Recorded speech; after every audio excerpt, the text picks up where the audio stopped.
I think society, well, young adult society, is starting to push back and stop entertaining the multitude of symptoms stemming from female insecurity. And I say female because it's predominantly women who feel the most insecure, as opposed to men. Okay? So stereotypically speaking. And I think society has become very, very superficial and narcissistic in what the youth culture value. And they value attention, and so that plays into the insecurity of women in general, young women in general. And so they really value attention in themselves, from other people. And so they really buy into this whole kind of narcissistic and superficial world. And so we've been entertaining it for a good long while, the selfie culture that originated from social media and having to put content out there to make your social profile look like it's healthy and that you're healthy and that everyone's happy and that everyone likes you and that you're a likable person and all this insecurity stuff. It plays into all the same origins. And so now it's reaching the point where we're getting tired of entertaining that, because we see that a lot of the continuing questions that women ultimately want to ask and hear is, do you like me? Do you accept me? Tell me how cute I am. Tell me how valuable I am. Love me, love me. Want me, want me. Am I enough? I think this is a constant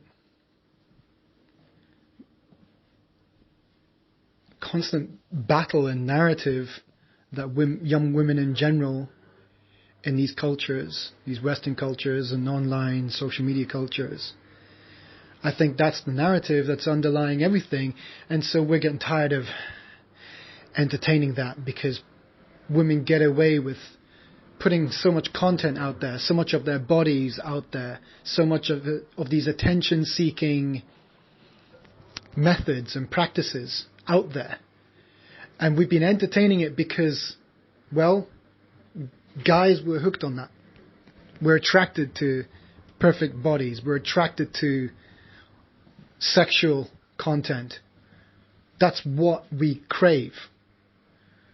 We're drawn to it, but that does not mean that we value it from a point of there's an amazing woman behind that.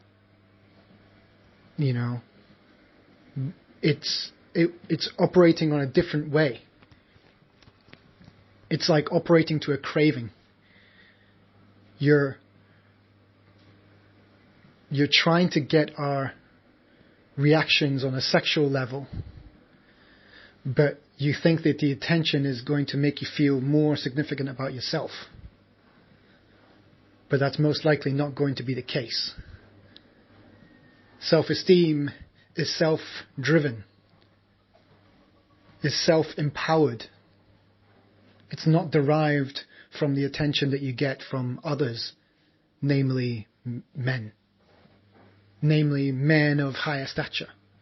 There's a whole big argument and conversation and movement about young women just claiming delusionally that they're a 10. And I get the overall women power message behind that. If all women empower each other and say, yes, you're a 10, you're a 10, then it's in a way kind of supporting each other to say, yes, like you are valuable. Yes, you are something. Don't not believe that. And I get the underlying message behind that.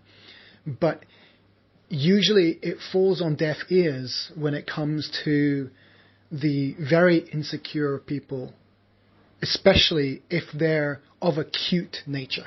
if they are deemed as, yeah, they're somewhat attractive, but they mix that up with the message of 100%, 10 out of 10, they are a banger.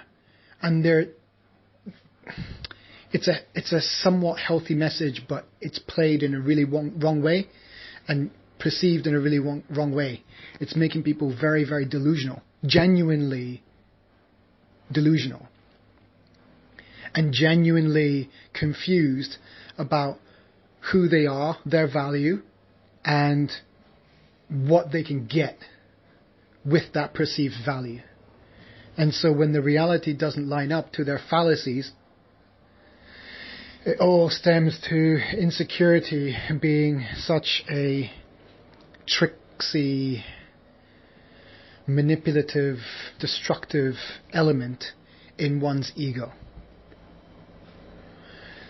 So the sooner we stop entertaining it, and the sooner that we have authentic, wholesome, and most importantly, supportive, understanding conversations about the insecurities that people have, and trying to figure out ways to best aid that, and not just point fingers and laugh, because, hey, telling someone who's bullied that they're a victim and that they should just toughen up is not always going to be the best course of action. There needs to be supportive measures, and the way to create those supportive measures is to first open up that vulnerability and admit that socially, culturally,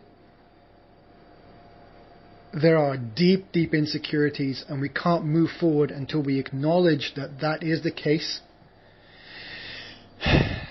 And then we can converse in an open space with vulnerabilities on the table, insecurities on the table, admissions on the table, and say, and have conversations between good men and good women.